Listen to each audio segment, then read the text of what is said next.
everybody, this is Devin Muir with Networker VIP. I'm actually super excited to have one of my friends on the show with us today, Frank Shankwitz. Most of you know him as the creator or co-founder of the Make-A-Wish Foundation, but there's so many amazing things about his life, and we're going to get into some of that. Some of the things that I really admire about him is he's actually an Air Force veteran as well, so he served the country, and I think that that's really important.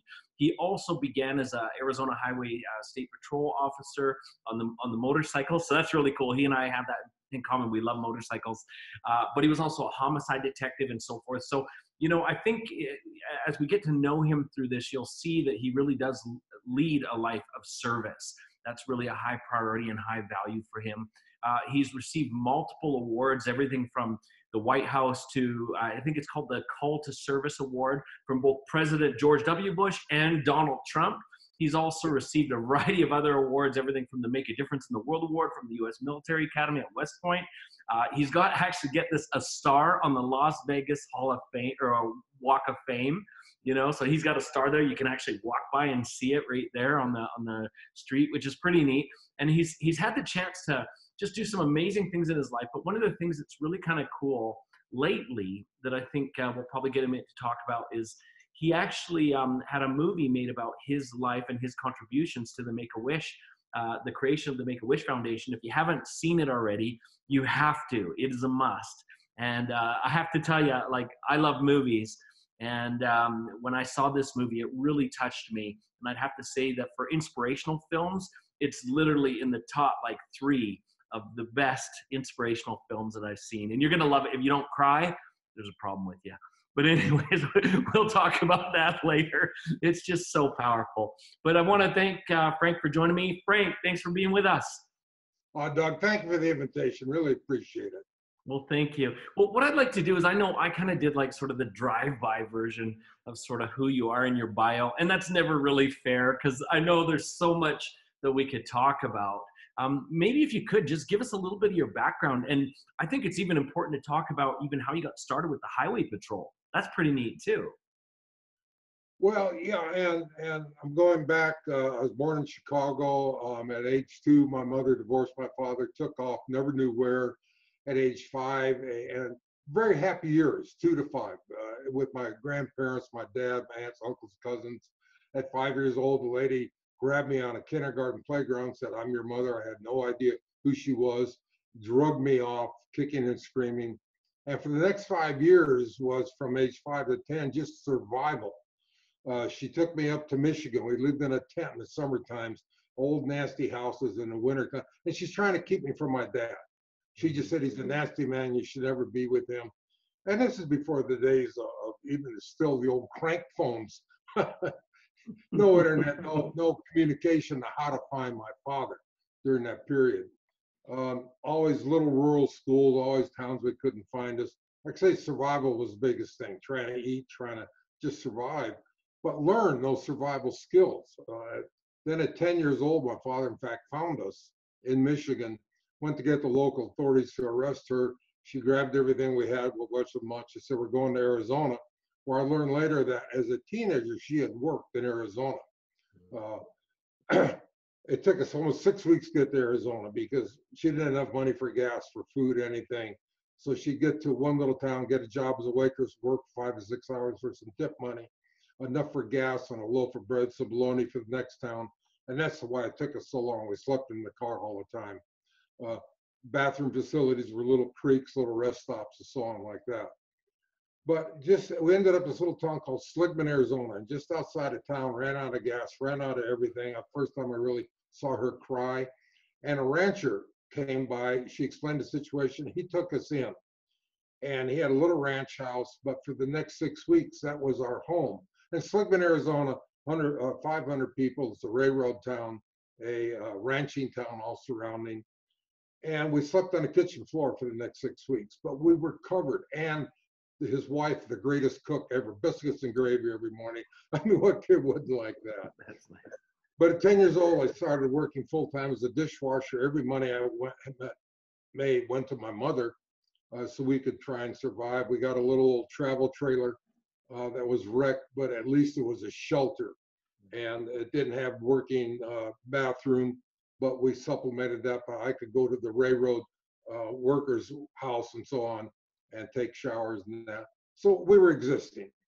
But I met a gentleman one day. He was working across the road, and Mexican gentleman building something. And I walked over there. I said, "What are you doing?" He said, "Well, what's your name?" I said, "My name's Frank." He said, "No, it's not. From now on, it's Pancho," meaning Frank in Spanish, Mexican. And he said, "Grab a hammer, kid." Now, I had never had this father figure to teach me. I said, and his name was Juan. It's funny, and we said that in the movie. In fact, he said, "My name is Juan, but the people in town call me Juan." And that was his sense of humor. But I never had this father figure to teach me any of this.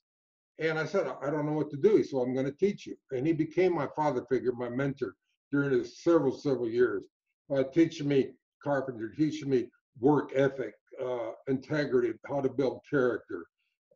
Just got me involved with music, sports, and everything that I'd never had. And then when I finished 8th grade, my mother contacted me. In fact, she left me in 7th grade, said, "You're on your own. I can't afford you." And this is a big lesson that I've still instilled in the movie. Everyone can be a hero, how to help, how to give back. And I went to Juan and I said, "I don't know what to do." And he said, "I've learned of the situation. I know your mother left you, and I've arranged for the widow Sanchez that she's going to live, you're going to live with her, and she's going to charge you $20 a week room and board." And I said, "Well, that's so good." He said, "Learn to turn those negatives to the positive." He says, "You make $26 a week. Every penny you ever made went to your mother. For the first time in your life, you're going to have $6 a week." Now, this is in the 50s. That's a lot of money for a kid. Mm-hmm. He said, "The positive, for the first time, you're going to have your own room. You're going to have indoor plumbing, shower. You don't have to go to the Santa Fe Railroad anymore."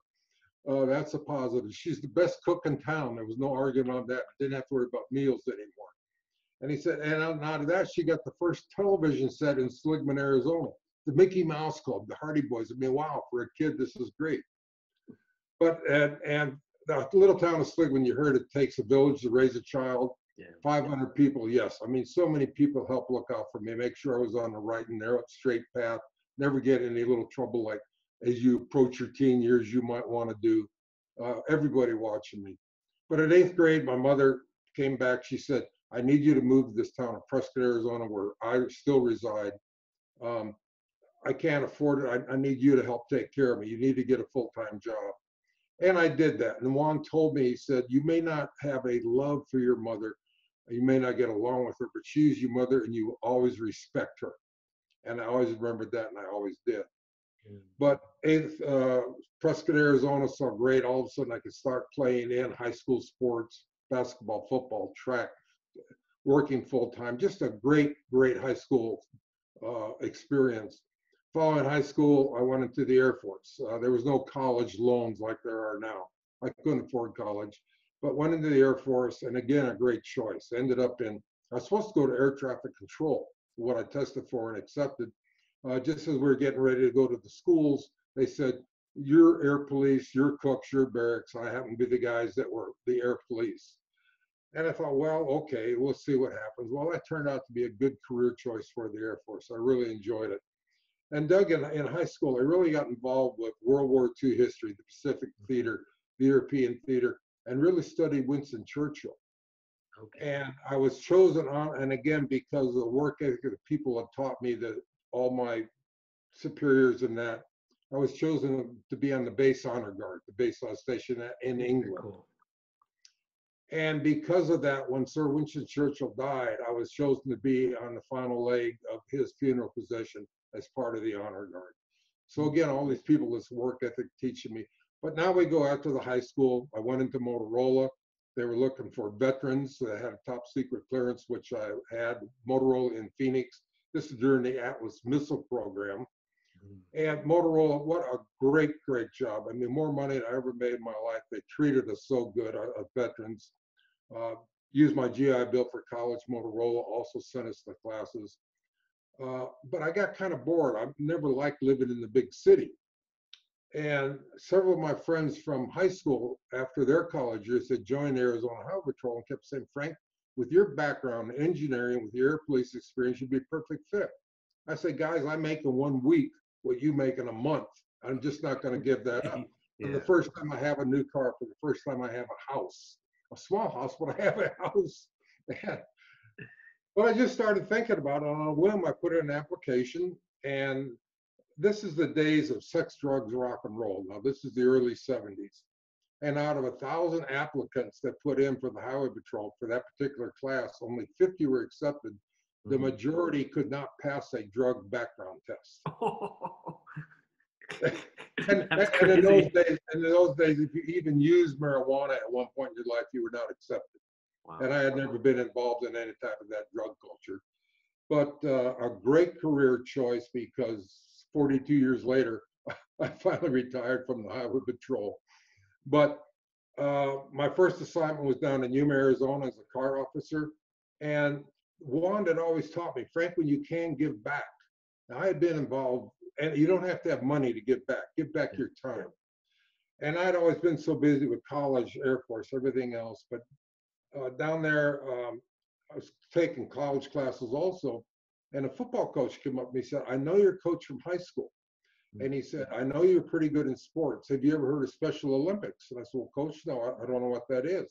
He explained the program, and he said, I really like you, if you can, on your up-and time, to start working with some of these kids in Special Olympics, especially with the football throw, the baseball throw, the basketball throw, those events. I said, well, Coach, I'll do that. Wow, did I enjoy this, working with these kids. And this started this whole thing. I think I said to myself, Juan, I think I'm starting to give back. Now, the Arizona Highway Patrol decided they wanted to start a motorcycle program, especially a 10-man motorcycle unit, a tac squad, that will work the whole state of Arizona. And I was approached and said, we would like you to go to motor school. If you make it, you're going to have to transfer to Phoenix, but you're going to work the whole state of Arizona, 2 weeks in one town, 2 weeks with another. And I'm an adventure kind of guy anyhow, so this sounds like fun. Went to motor school. It was harder than basic training, for God's sakes. But obviously passed. We started a 10-man unit. We started working all over Arizona, 2 weeks in one town, 2 weeks in another. And this all leads up to the little boy that inspired me to start the Make-A-Wish Foundation. Now, the TV show Chips was very popular during this time. And for people who don't know, Chips are the adventures of two California Highway Patrol motorcycle officers, Ponch and John, played by Larry Wilcox and Eric Estrada. Very popular with the kids, especially starting with the 7-year-old demographic kids on up to, well, for the ladies, the 60s. I loved it. That was my time. I loved it too. We used to play that in the playground. We'd chase each other around pretending to be on motorbikes, right? Oh, yeah, a great show. As we started going into these towns, we seldom had our whole 10-man together. We'd just be 2-man teams. And all of a sudden the kids are yelling, hey, Ponch, hey, John. And we thought this is kind of neat. And I asked the commanders, I said, we have some slow time. Can we go to the local grade schools and just talk about bicycle safety to the kids? And they said, that sounds like great PR, which we did. Now, the kids could care less about bicycle safety. They just wanted to crawl all over motorcycles. But again, great PR. And in 1980, I'm working way up in the mountains in northern Arizona. I'm a solo patrol that particular day. I kind of felt this was going to be a special day for some reason. It's a little bit of snow still on the ground, but just that sun bright. And I get a call from dispatcher. I need you to check out at a telephone. Now, this is 1980. There's no cell phones. I've got emergency traffic that's not in Foundry family. So 40 miles later, I find an old payphone that you got to dial, And she says, we've just been informed about a 7-year-old boy named Chris. A custom officer named Tom Austin had befriended the family. And Chris is 7 years old. He has terminal leukemia. And his heroes are Ponch and John from the television show Chips. And he told his mother, when I grow up, I want to be a motorcycle officer, just like Ponch and John. And the family asked, is there anything they can do to maybe meet a motorcycle officer with the Arizona Highway Patrol? And they said, because of your work around the state with the children, the commanders have chose you. We need you to get to Phoenix. We're going to, in fact, they allowed our state police helicopter to go to his hospital, pick him up, because he's on a bed. He's in a sick bed. He's on IVs. But his doctor said, let's have him have this adventure. So the state police helicopter picked him up, and they timed it so the helicopter and I are approaching the landing zone at the same time. That's cool. Well, it's like a scene from a movie. Yeah, of course. Yeah, that's awesome. But And I never met this little boy. I didn't know what to expect, Doug, but I see this little smile pressed against the door, just a big grin on his face as they approach. Now, I thought the paramedics are going to help him out. This little boy just come off IVs. Door opens up, little red pair of sneakers, jumps out of that motorcycle, runs to the, hi, I'm Chris. Can I get on your motorcycle? Well, of course you can, Chris. Now, what I failed to mention, we initially trained with California Highway Patrol, and our equipment was identical to theirs, and our uniforms are almost identical, except obviously ours says Arizona, the same tan type uniform. Yeah, different patches. Right, and Chris knew everything on that motorcycle. This is a red light, can I turn it on? This is a siren. What's in your saddlebag? The same as Punch. He is having so much fun. I'm looking at his mother, and she's crying. Why is she crying? Then it dawns me, she has her 7-year-old back. This little boy is not laying in a hospital, and he knew he only had a few weeks to live. I can't even imagine what a 7-year-old, what goes through his mind, but he completely forgot it that day. Now, he went on that day to become the first and only honorary Highway Patrol motorcycle officer in the history of the Highway Patrol, complete with a badge that is still assigned to him today, a smoky hat, the official certificate making him official patrolman. And later the next day, we also had a custom-made uniform made for him. But the most important for Chris was we presented him with his motorcycle wings. His wish had become true. He became a motorcycle officer with the Highway Patrol. Unfortunately, a couple days later, he passed away. And my commanders approached me and said, we have lost a fellow officer. And we learned he's going to be buried in a little town called Kewanee, Illinois, way south of Chicago. I want you and your partner to go there and give him a full police funeral, which we did. But the press, and again, this is no internet, the press, the local media, the newspapers, the radio stations are picking this up, this journey to bury this fellow trooper. We're met at Chicago by all the major TV stations. We're met in this little town of Kewanee by the affiliates, and just to cover the funeral procession of this little boy. But the word had got out before our trip, and we were met in this little town of Kewanee by Illinois State Police, City Police, County Police, all to help bury this little boy. He was buried in uniform. His grave marker reads, Chris Gracious, Arizona Trooper. Well, flying home, Doug, I just started thinking, here's a little boy had a wish, and we made it happen. Why can't we do that for other children? And that's when the idea of the Make-A-Wish Foundation was born. I like to say maybe 35,000 feet over Kansas or somewhere. Yeah. But well, you know, that what you're talking about right there is one of the parts that I promise you, if you watch the movie, will make you cry. And even you sharing it has got me. You know, I honestly want to also thank you. I don't know if you recognize this as a talent, but you are such an incredible storyteller. It is unreal. I think I've had a lot of practice, but no, but honestly, I honor you so much with that. That is fantastic. You know, I think that I'd like to chat a little bit about a couple things here, and some of it I'm going to actually go off track a bit than from what I was kind of thinking. In fact, I'd like to even go back to you as a young person yourself. You know, when we often talk about networking and building teams around us and people, we often think from a business perspective. But what an interesting thing to see how Juan came in and helped you. But as you said, the entire village kind of came to raise a child. And I think that this is something that we often forget, is to take care of each other and to really look out for each other, regardless of there's no business in it, there's no money in it. That's not the purpose, right? Exactly. It's a better connection of people. But, you know, maybe just stepping back, you know, how do you think that those people around you influenced you for the rest of your life? How do you think that community really made you who you were? Well, it was always a positive thing. Now, I had some issues in childhood, and how many kids don't? Yeah. But it was the mentors, the people that I worked with.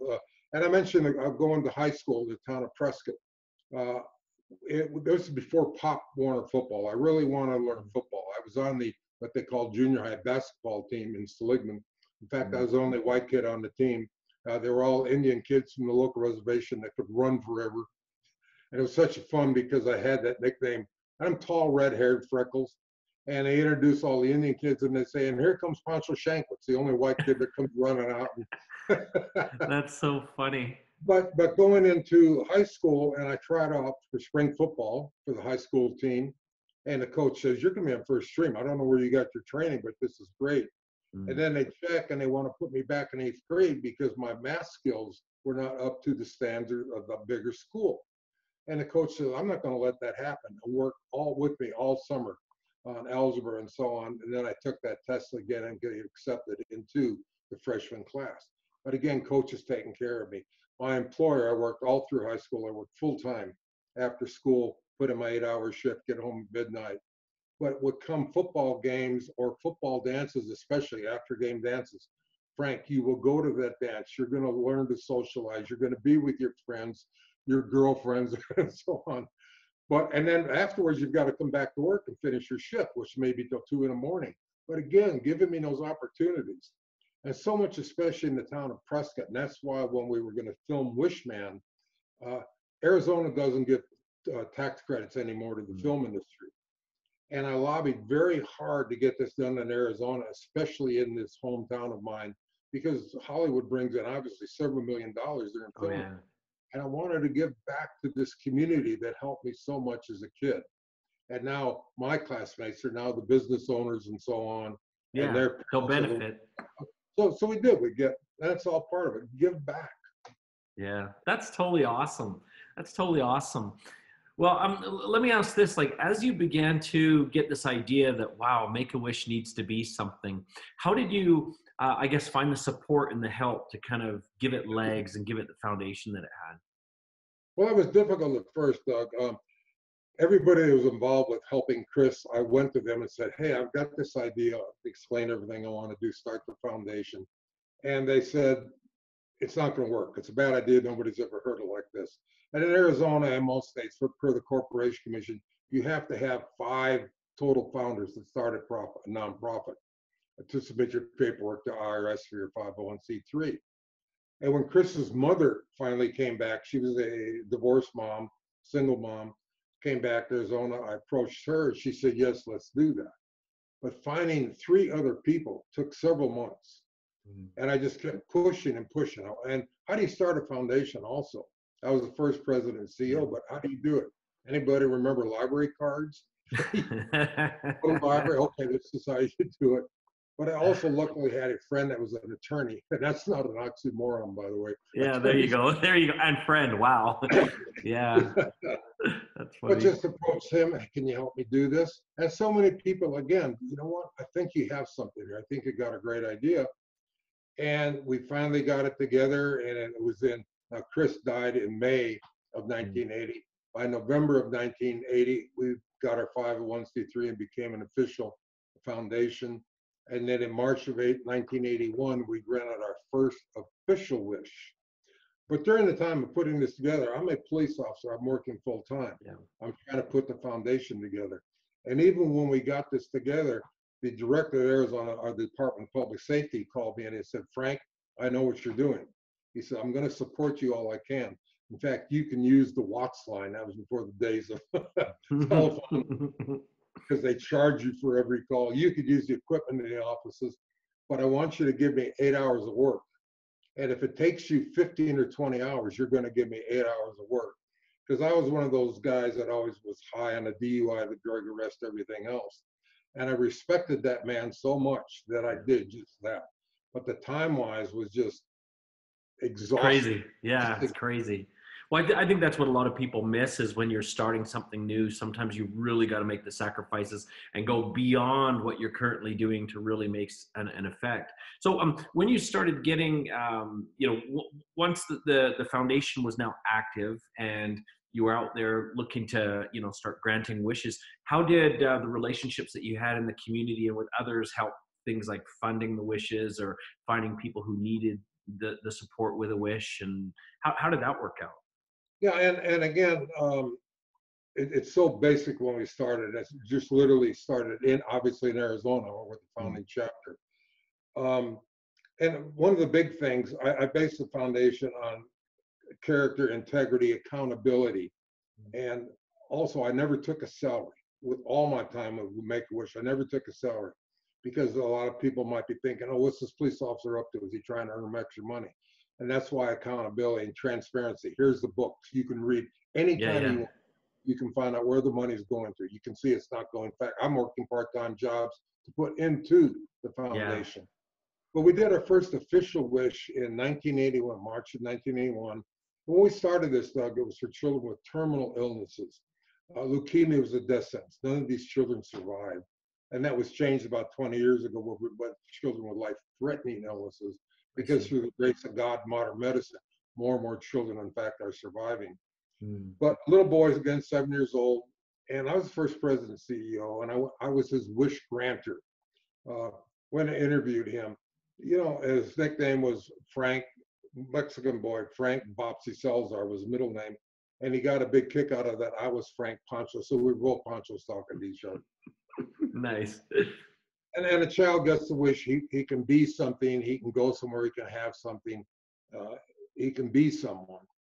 And I said, if you ever had a wish, what would it be? And he said, well, and we're in a patrol car, I bought a highway patrol car. I can't put him on my motorcycle just to go talk to him. And he said in the patrol car, and he says, I want to be a fireman. I said, fireman? You're sitting on a highway patrol car, you want to be a fireman? Got a little laugh. And I thought to myself, well, that's easy. My girlfriend, her brother's a Phoenix fireman. I know we can do that. He says, no, I want to ride in a hot air balloon.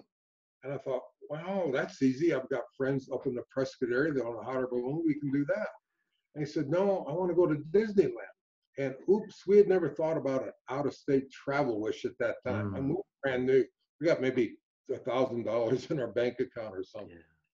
And I said, well, let me go and I'll come back with you. I went to the board and I said, and a charter, I'm so proud of the charter we wrote. It's still in effect today, 40 years later. I said, I'm going to break this charter right now. I want to grant all 3 wishes to this little boy because we're going to get so much press out of this that it will just make us grow. We're going to get national press out of this. Well, I'm so glad that they agreed to it. The fireman thing, Phoenix Fire just went out of their way, custom little turnout suit sliding down the fire pole. The hot air balloon, again, now the local press is picking all this up. Disneyland, our secretary, one of the founders, who is my wife right now, Kitty, she's featured in the movie. I met her, yeah. Yeah. But she kept calling Disney. We're the Make-A-Wish Foundation. We have this very ill little boy, only a few weeks to live. What we're looking for, we're a nonprofit. If we can get free admission, and if he could get to the front of the lines, because he's in a wheelchair, kind of ill. Well, we learned Disney says no, and we learned later they get bogus requests like this all the time. They had no idea who we were. Yeah. She says, I don't know what to do. They won't talk to me. I said, well, look, give me the number for director of marketing who you're calling to, public relations, and I'll call. I call over there. I get the secretary. Who's this? Instead of saying, this is Frank Shankwitz, President and CEO of the Make-A-Wish Foundation, I said, this is Officer Frank Shankwitz, Arizona Highway Patrol. And you can almost picture her kind of sitting up. Getting nervous. Did I get a ticket on the way through Arizona or something? Yeah. And she says, well, yes, sir, what is this about? I said, need to talk to your director of public relations. She said, what is this about? I said, I have a warrant for one of your people. Now, Disney at first didn't like this story, but now they kind of laugh over the years. Well, you got their attention for sure. Obviously. But I did get the gentleman on the phone, and I said, here's my name, here's my badge number, here's my supervisor's name, here's his phone number. All you have to do is call him. I'll be fired immediately because I just lied to you. But will you please listen to my story? Well, he listened to my story, and that opened up Disney for us. I mean, 40 years later, literally millions and millions of dollars, but Disney especially, our first wish child, when we went over there, just plastered that all over. The local stations picked it up, then the affiliates picked it up. Next thing you know, we've got ABC Daily, and we've got all these people calling us, what's this about the Make-A-Wish Foundation? And that put us on the map. Now, I like to say sometimes you need to lie to get what you need done, but qualify that lie right away. I think so, yes. It's maybe not a lie, just a little exaggeration. Yeah, is what we'll call it. That's funny. That is so funny. Disney is just amazing with what they've done over the years. Oh, yeah, certainly they are. Well, you know, it's really, really cool. And I've never mentioned this to you, why your story really touches me so much, is that I actually did have a nephew who passed away of leukemia.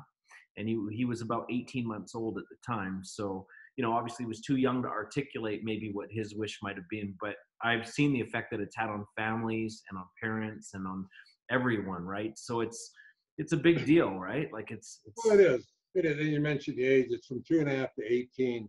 And mm, it's children, like I mentioned, for now, with life-threatening medical conditions. And we're so fortunate.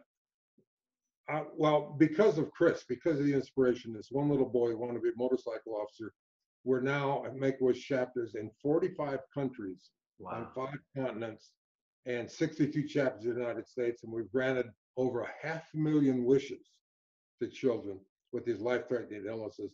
And it's a shame that we have to do that. There's so many children like that, but at least we can give them something, and Yeah. especially for the families, because the wish is not just about the child, it's the whole family. Yeah. Let's and do something, have something, go somewhere. But Well, I get because yeah. of this movie, and here I'm going to boast here a little bit. Yeah, do it. Show us because I need people to Wishman, find this. There's Andrew on the available on cover. Netflix right now, available on Netflix. And because of this movie, I get, and I'm very flattered on this, about 20 to 30 emails every day from all over the world Yeah. about what an impact this movie has made on them, about giving back, about how to be a hero, but especially so many from Wish families or Wish children that have survived. Yeah. Just from Switzerland yesterday, of all places, what an impact the movie made. Police officers, counselors, everything else. And by the way, the movie, I'm think you're aware, we a low budget independent movie, but we became qualified for Academy Award last year for Best Picture, That's which is awesome.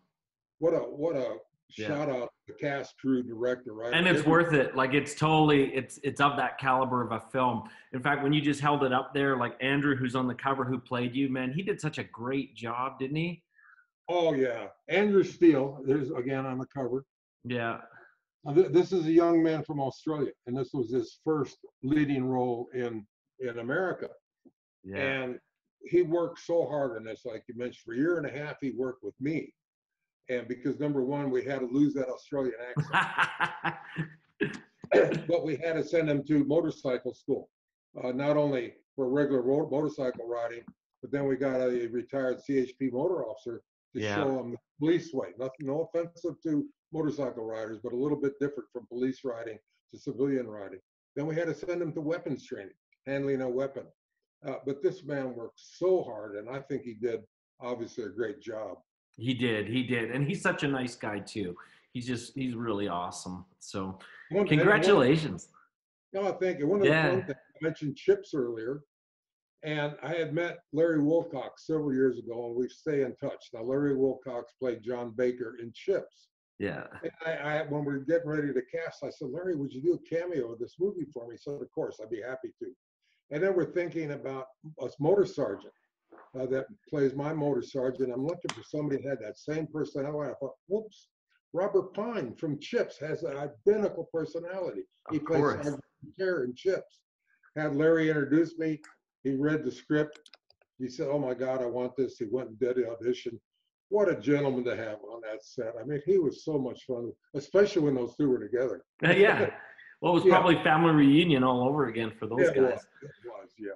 That is so cool. Well, I'm so excited about all the great work that you've done. So let's maybe shift gears a little bit because the networkers that are kind of tuning into this interview, one of the things that they're looking to do is they're looking to level up their network. And one of the things, obviously, that Make-A-Wish has done is you guys have hosted over the years a variety of charity events and charity galas where a lot of times let's call it the higher level networkers, the higher level people in the community are often invited because they're really good contributors for that, right? So, Well, yeah, and that was my role with Make-A-Wish. After a couple years, I had to make a career choice. Am I going to run the foundation? Am I going to be a police officer? yeah, I knew how to be a police officer, but I said, we need to remember, surround yourself with people smarter than you.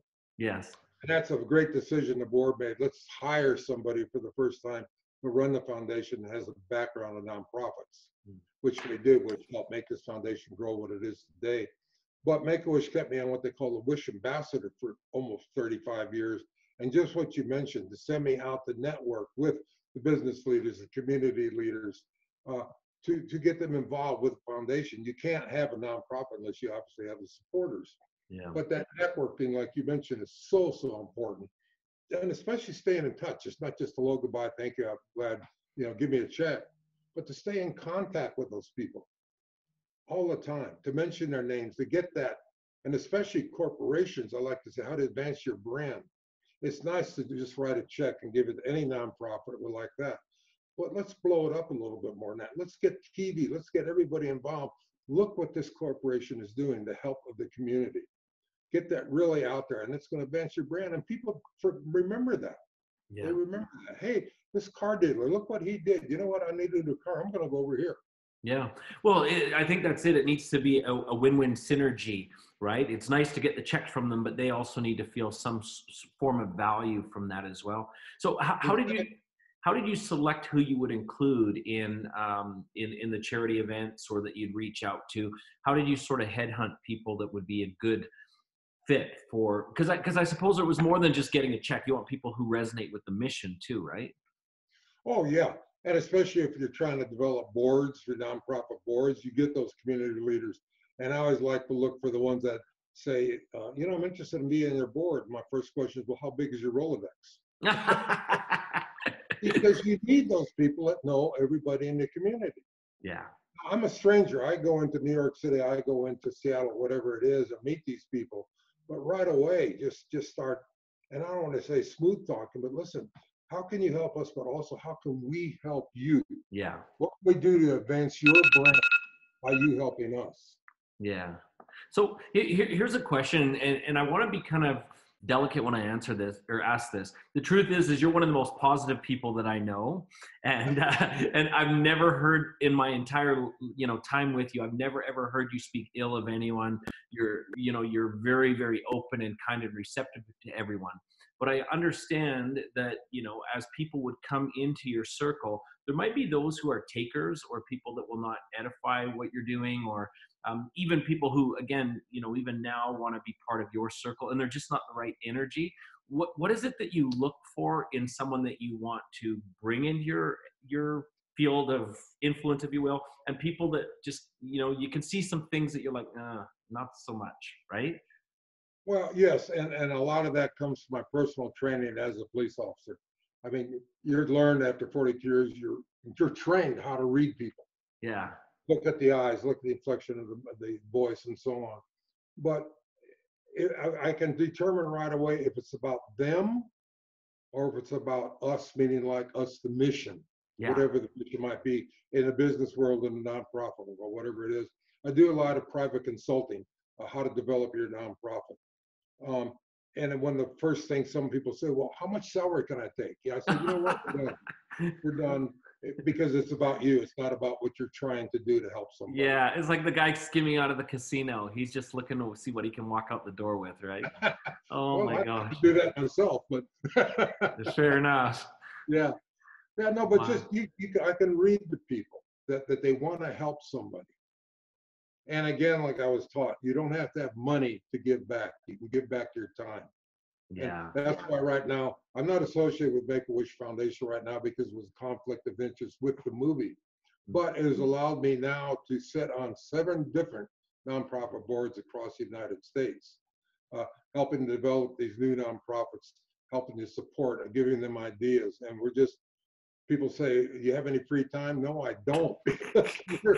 Well, I feel so honored you even took the time to spend with me. Like, what a great friend. Thank you. Oh, you're welcome. It's fun. It's fun. It's always fun trying to get the word out.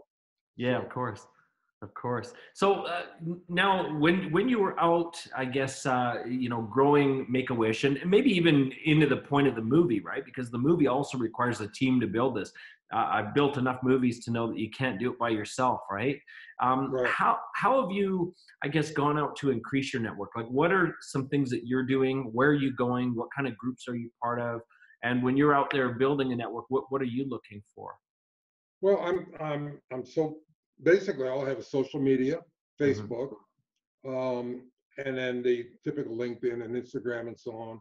But I have a manager, David Vanderbloemen, he's in Green Bay, Wisconsin, where he resides. But he's pushing everything, and because of the popularity of the movie, I was getting all sorts of speaking engagements. I'm going to boast here a little bit. In 2016, I was a Forbes #1 keynote speaker. Nice. And that has led me to spread the word, spread this mission. And I'm one of those speakers that don't sell anything except the message. I'm not trying to sell an item from stage. And it kind of gives you a little credibility. but it got a lot of credibility in the speaking world. And then when this movie came out, just boom, my manager's inundated. Can we get him here? Can we get him there? And unfortunately, we had to cancel so many because of the current Virus, situation, sure. virus. But it's already being rebooked, started in August. So we're rebooked and now into 2021 already. Wow. But again, just getting that message out. And the biggest thing, I'm so fortunate that I've got this new career. I mean, when I retired in 2014 from the police force. What am I going to do? And I looked on want ads. What is a homicide detective? But again, I met a gentleman named Greg Reed several years ago. Yeah, we know Greg quite well. Yes. And he mentioned, he says, how come you're not on the professional speaking circuit? I said, I don't charge for Make-A-Wish. No, not Make-A-Wish, but your own. And again, now I'm a mentor. Now he's quite a bit younger than me. But again, I had this mentor that showed me, this is how you should do this and that. And boom, look what happened now. Yeah. Because Greg, a great speaking career, because of Greg, the movie. He's the producer of the movie, Wishman. Yeah, well, he's a great guy. I don't know. Are you on that mastermind association with Greg as well? I'm part of that too.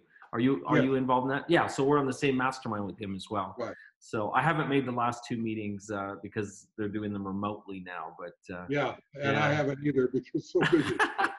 But we'll connect at the next one, I'm sure. Yeah. But let me ask you this: what advice would you give to someone who wants to increase their network? What should they be doing? Well, it's developing your own brand. I mean, what are you doing? What are you trying to sell? What are you trying to give? And I think the biggest thing, no matter what your success, very small or whatever, is somehow giving back to the community. Mm. And again, it could be your time. But once people realize that it's not all about you, but it's about them, what you're trying to do, I think people start accepting you. And be humble. I mean, just be humble in what you're doing. Never look who I am. When you and I are done talking, I'm going to go out and cut brush. Nice. Yeah. And I'll probably go on a bike ride, so easy. Yeah. Well, that's cool. Also just identify with the people. Again, I'm so fortunate. My meet and greets usually are an hour and a half to 2 hours following a presentation. And it's not because maybe I'm the best speaker, but remember, we're number 1 in 2016. Yeah, there you go. People want to come up and meet you. But what I try and do, Doug, is they say, oh, thank you so much. And I say, wait a minute, I'm sorry, what's your name? Yeah. So I can identify with them and ask a little bit about them. Yeah. Because who doesn't want to be told a little bit about, hey, yeah, well, this is who I am. I live here. I do so and so. Yeah. And you never know where your next opportunity is going to come from, too. And if you're treating people with kindness and respect, I feel like it goes a long way, right? Like I've had a lot of doors open for me because of that, right? Yeah. Treat people like you would like to be treated. Yeah. Fair enough. Mm-hmm. Well, I want to maybe just finish with the question that I ask everybody at the end of these. And of course, we can further discuss this question afterwards. But I always like to ask, who else do you know that I should talk to about networks and getting out into the world? Who else do you know who'd be a good connection for me? Well, and this is part of our circle. Is I don't know if you've talked to Brian Smith yet. Oh yeah, Brian from UGG. Yeah, Brian's a really close friend of mine. Smith is the founder of UGG Boots. What a great story. Yeah, he's totally awesome. From rags to riches to rags and back down to. Yeah, and he's on his way. Did you hear he's now just decided to take a position as in leadership on someone else's company now? So. Yeah, and David Stanley. A lot of people don't know his name, but you may know the name Elvis Presley. Yeah, that's right. He was Elvis' stepbrother. Elvis' stepbrother. In fact, you mentioned my star on the Las Vegas Walk of Fame. I'm 2 stars down from Elvis Presley. Nice. And I got to meet, in my younger years, I got to meet Elvis. That's a whole long, different story. But I think you told me about this. You told me about this and you also told me about when you met Kenny Rogers as well as a highway patrolman. That's pretty neat. It is. There's some fun stories there. And then to meet David Stanley and become good friends, who's Elvis' stepbrother. I mean, it's just kind of that circle. It all comes together again. You know what? I know David's been in some of the circles you and I traveling, but I have not met him yet. So maybe I'll have to get you to do me an introduction. Oh, definitely. He's got some great stories. Not only his personal story, but stories about Elvis too. Oh, I'm sure he's got tons of Elvis stories. That's Yeah, hilarious. yeah, yeah. Well, very cool. Well, it's been good being with you. I'm going to stop the recording, but I'm going to invite you to stay on. I just want to, as we're finishing, thank everybody for tuning in. Be sure you check the Wishman movie out. I promise you it will be a life-changing experience for you.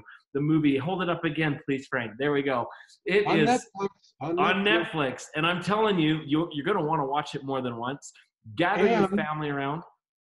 if you'd Oh, like the to read the book. book that inspired the movie, That's it. there it is right there on Amazon. Make sure you grab it. And so I just want to challenge you to do that. I promise you, you'll be so happy that you did. It's just such an inspiring piece. Frank is such an awesome guy. I'm going to encourage you guys to go out there and do good in the world. That's an important thing. So get out there, do something good for the world, and we'll see you in the next episode. Thank you, Doug.